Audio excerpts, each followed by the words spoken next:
বিনা মেঘে বজ্রপাতের মতো ঘটনা ঘটেছে উত্তরাঞ্চলের তিস্তা নদীতে। হঠাৎ করে মরু তিস্তার বুকে পানির ঢল, শুষ্ক মৌসুমে উজানের ঢল, এমন দৃশ্য দেখে হতবাক তিস্তা পাড়ের মানুষ। ছুটিতে বাধা দিতেই গতকাল রাতের আধারে গজলডোবা বাঁধ খুলে দিয়েছে ভারত। তাতে হু হু করে পানি বাড়ছে তিস্তায়, আর চিন্তা বাড়ছে কৃষকের। কারণ তিস্তার চরে এবার ব্যাপক পরিমাণে আলু, পেঁয়াজ ও বাদাম চাষ হয়েছে। তবে কি বাংলাদেশের ফসল নষ্ট করার কারণে বাঁধ খুলে দিয়েছে ভারত, নাকি তিস্তা রক্ষা আন্দোলন ঠেকাতে? তা জানাবো আমাদের সহকর্মী মাসুদ বাবুর ভিডিও চিত্রে। চলুন। ভারতের কেন্দ্রীয় মন্ত্রীদের সাথে বাংলাদেশের কোনো রাজনৈতিক যোগাযোগ না রাখা। দ্বিতীয়ত, শেখ হাসিনাকে বাংলাদেশের নতুন প্রশাসন যেন দেশে ফেরানোর কোনো উদ্যোগ না নেয়। আর সবশেষ, বাংলাদেশ যেন দেশের সংখ্যালঘু হিন্দু সম্প্রদায়ের বিরুদ্ধে সহিংসতা বন্ধে কঠোর ব্যবস্থা নেয়। এই বার্তায় কি প্রতিক্রিয়া দিল ঢাকা? ভারতীয় গণমাধ্যমের মতে বাংলাদেশ কার্যত ভারতের সব শর্ত প্রত্যাখ্যান করেছে। বাংলাদেশকে আটকে রাখার কোনো ক্ষমতা কারণ নাই। আমরা মহা সৌভাগ্যবান এক জাতি, তার অবস্থানের কারণে। সেই জাতির দুঃখ কেন থাকবে আমি বুঝতে পারি। এটা আমাদের কপালের দোষ নাকি আমাদের চরিত্রের দোষ? সেভেন সিস্টার্সের আরো বেশি মানুষ হাসিনাকে ভারতে চায় না। সম্প্রতি ভারতীয় গণমাধ্যম ইন্ডিয়া টুডের জরিপে উঠে আসে এসব তথ্য। এতে বলা হয়, ভারতের মানুষ শেখ হাসিনাকে আশ্রয় দেওয়ার চেয়ে বাংলাদেশের সঙ্গে সম্পর্ক উন্নয়নকেই বেশি প্রাধান্য দিচ্ছে। নেপাল বাড়িবার বলছে আমাদেরকে নিয়ে যাবো, আমরা এক পায়ে খাড়া নেবার জন্য। মাঝখানে ওইটুকু পথ অতিক্রম করার সুযোগ আমাদের দেওয়া হচ্ছে। নেপালের যে অবস্থা, ভুটানের যে অবস্থা, নেপাল ভারতের সেভেন সিস্টারের একই অবস্থা। দুই পাশে দুই মহাশক্তি আমাদের ভারত আর। আসসালামু আলাইকুম প্রিয় দর্শক, আশা করি সবাই ভালো আছেন। নতুন একটি ভিডিওতে সবাইকে স্বাগত। ভারত বাংলাদেশ রাজনৈতিক প্রেক্ষাপট নিয়ে ভিডিওর শুরুতে কিছু ভিডিওর অংশ বিশেষ আপনারা দেখেছেন। মূলত আজকের এই ভিডিওটিতে সেই সকল ভিডিওর বিস্তারিত আলোচনা দেখতে পারবেন। ভিডিওর শুরুতে যে সকল ভিডিও দেখেছেন তা থেকে আন্দাজ করতে পেরেছেন আজকের এই ভিডিওটি কতটুকু গুরুত্বপূর্ণ হতে চলেছে।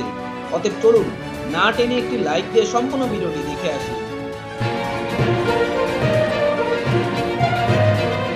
বিনা মেঘে বজ্রপাতের মতো ঘটনা ঘটেছে উত্তরাঞ্চলের তিস্তা নদীতে। হঠাৎ করে মরু তিস্তার বুকে পানির ঢল, শুষ্ক মৌসুমে উজানের ঢল, এমন দৃশ্য দেখে হতবাক তিস্তা পাড়ের মানুষ।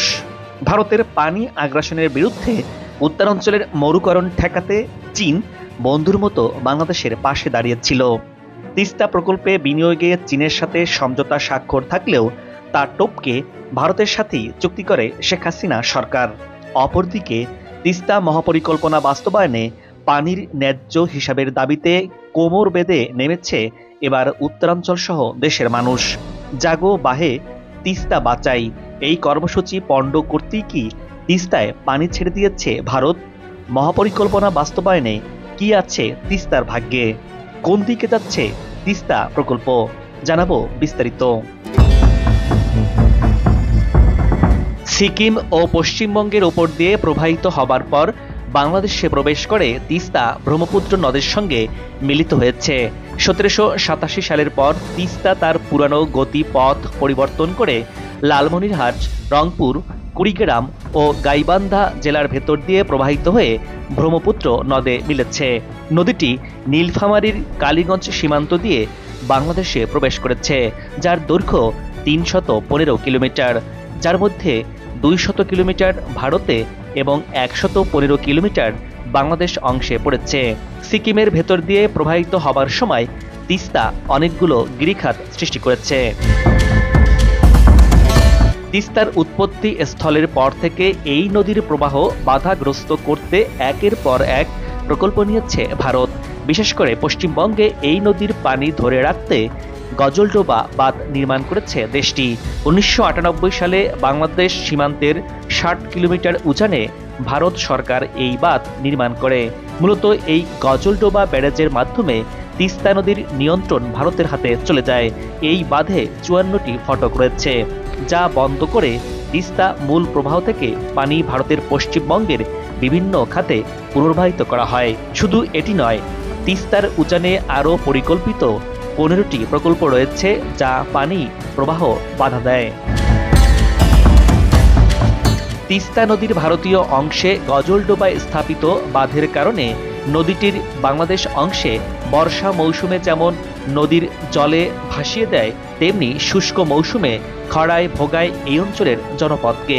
গেল 2014 সাল থেকে ভারত একতরফাভাবে তিস্তার পানি প্রত্যাহার করেছে।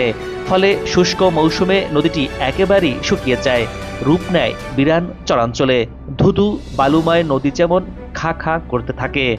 ভরা বর্ষায় তিস্তা আর শুষ্ক মৌসুমের তিস্তা ভিন্নভাবে ধরা দেয়,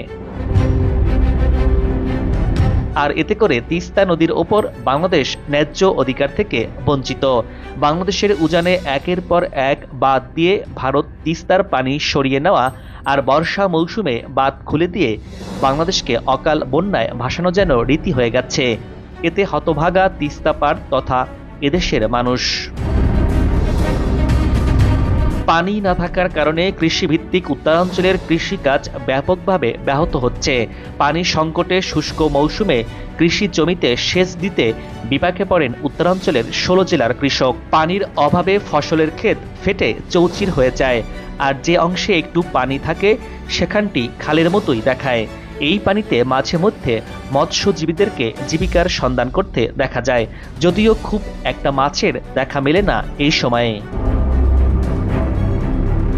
অপরদিকে তিস্তা নদী ঐতিহাসিকভাবেই অত্যন্ত ক্ষতিকর এবং খামখেয়ালি আচরণ করে। বর্ষা মৌসুমে তিস্তার পাহাড়ি ঢলে বেশ খ্যাপাটে হয়ে ওঠে এই নদী। তিস্তার উপর নির্মিত গজলডোবা এবং অন্যান্য ব্যারেজ নির্মাণের ফলে বাংলাদেশের উত্তরের জেলাগুলোতে হঠাৎ বান দেখা দেয়। গজলডোবা ব্যারেজ পরিচালনাকারীরা তাদের সুবিধা মতো সময়ে ব্যারেজের গেট খুলে দেয় একতরফাভাবে। এমনকি কোনো কোনো বছরে 7 বারও হঠাৎ বন্যার দেখা দেয় উত্তরাঞ্চলে। তিস্তা পাড়ের মানুষের সাথে গভীরভাবে জড়িয়ে আছে তিস্তা নদী। তবে ভারতের পানি রাজনীতির কারণে ভোগান্তিও কম নয় তাদের। ভারতের অসম নীতির কারণে কখনো খরা আবার কখনো ভয়াবহ বন্যার কবলে পড়ে এ জনপদ।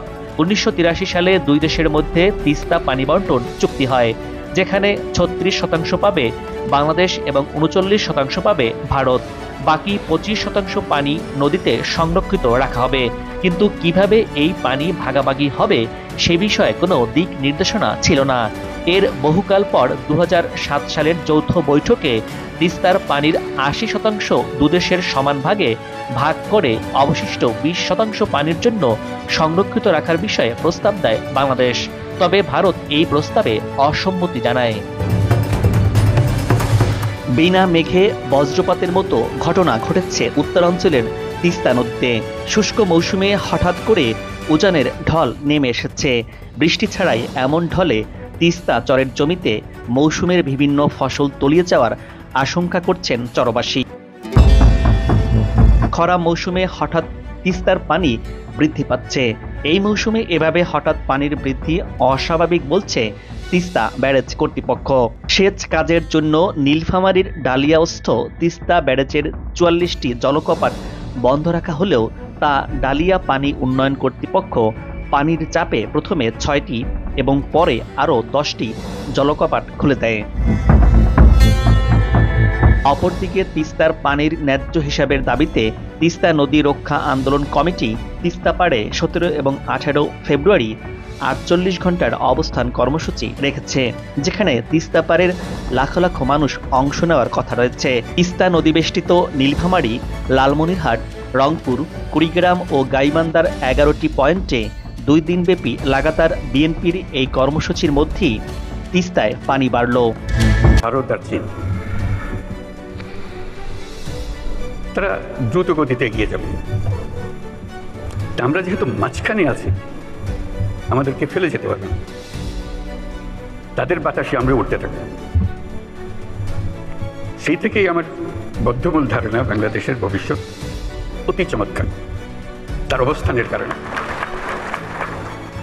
তখন 2 জায়ান্টের কথা বলেছিলাম, 2 মহাশক্তি। এখন আর 2 মহাশক্তির কথা বলি একই সঙ্গে, 4 মহাশক্তি। আমাদের কি অপূর্ব সুযোগ! আমাদের সামনেই বিস্তীর্ণ মহাসাগর, আমাদের উপকূল ভূমি, সাগরের সঙ্গে আমাদের লাগোয়া উপকূল। এই একটা মস্ত বড় সুযোগ, পৃথিবীর দরজা আমাদের সামনে খোলা। আমরা দিন ব্যবহার করতে জানিনি। এখন যে মুহূর্তে এটার ব্যবহার শুরু করব, আমাদের অর্থনীতিকে লোহার দড়ি দিয়ে বেঁধে রাখতে পারবে না। এবং আমাদের উত্তরে হলো সে বিখ্যাত হিমালয় পর্বতমালা, যেখানে জমে আছে আমাদের যাবতীয় শক্তি, হাইড্রো পাওয়ার। কত শক্তি দরকার বাংলাদেশের, এখানে সব জমা আছে, হারিয়ে যাচ্ছে না, শুধু নেবার অপেক্ষায়। শুধু প্রতিবেশী দেশের সঙ্গে একটা সম্পর্ক করা, যাতে করে আমরা এই 40 মাইল বা যে দূরত্বটুকু দুই দেশের মধ্যে আছে, নেপাল আর বাংলাদেশের মধ্যে ওটুকু অতিক্রম করা। দেখছো না, ওরা এক পায়ে খাড়া, নেপাল বারে বারে বলছে আমাদেরকে নিয়ে যাও, আমরা এক পায়ে খাড়া নেবার জন্য। মাঝখানে ওইটুকু পথ অতিক্রম করার সুযোগ আমাদের এখন দেওয়া হচ্ছে না। আশা করি তাদেরই কারণে, তাদের অর্থনৈতিক কারণে সেটা আমাদেরকে দেবে। এটা সবার মঙ্গলের জন্য, কারো একজনের উপকার একজনের অপকার এরকম কিছু না। যদি আমরা সেই পথটা খুলে পাই, এখন সামান্য কিছু পেয়েছি, ওটাও কিছুই না, বড় আকারে যদি পাই, বাংলাদেশকে আটকে রাখার কোনো ক্ষমতা কারো নাই। আমরা মহা সৌভাগ্যবান এক জাতি, তার অবস্থানের কারণে। সেই জাতির দুঃখ কেন থাকবে আমি বুঝতে পারি না। এটা আমাদের কপালের দোষ, নাকি আমাদের চরিত্রের দোষ, না আমাদের চিন্তার দোষ? যদি হয়ে থাকে সেগুলো থেকে আমরা মুক্ত হই।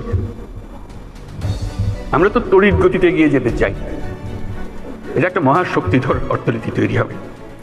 আজকে কুমিরা থেকে টেকনাফ পর্যন্ত যে উপকূল ভূমি, সেখানে যদি কাতারে কাতারে সব নৌবন্দর স্থাপন হয়, মাতারবাড়ির গভীর সমুদ্র বন্দর,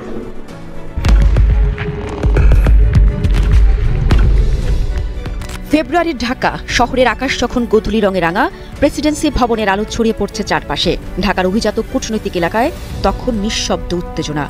বাংলাদেশ সরকারের উচ্চপদস্থ কর্মকর্তাদের গাড়ি একের পর এক প্রবেশ করছে। একই সময় ইসলামাবাদেও ব্যস্ততা বেড়েছে। পাকিস্তান এবং বাংলাদেশের শীর্ষ সামরিক ও প্রশাসনিক কর্মকর্তাদের বৈঠক চলছে। এই বৈঠকগুলো হয়তো সাধারণ কূটনৈতিক শিষ্টাচারের অংশ মনে হতে পারে, কিন্তু ভারতীয় গণমাধ্যম বলছে ভিন্ন কথা।